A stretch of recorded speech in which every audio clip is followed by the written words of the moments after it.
Man who refuses to stop feeding Fort Lauderdale's homeless, despite the city's crackdown. And he won't let a ticket stop him. CBS 4's Marianne Martinez caught up with him. Even though he faces being on the wrong side of the law, 90-year-old Arnold Abbott says he will never stop feeding the homeless in Fort Lauderdale. I fight it.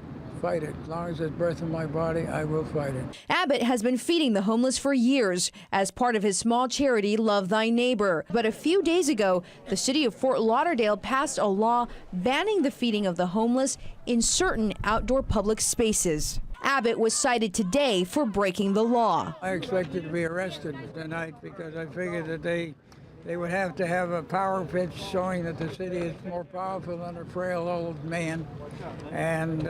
But they generously allowed us to feed all the people here, which I'm very grateful for. Abbott and Love Thy Neighbor were able to feed about 150 people. The 90-year-old who needs help walking has been cited before.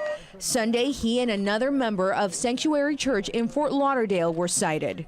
This is not a community that's turned its back on the homeless or has passed the homeless hate law. The mayor of Fort Lauderdale wants to make it clear the homeless will not go hungry in Fort Lauderdale. You can feed at local churches, you can feed in local halls, there are places to feed, there are facilities available. The mayor says he needs to look out for the good of all people in Fort Lauderdale, including taxpayers and tourists who want to use parks and beaches without being overrun by the homeless.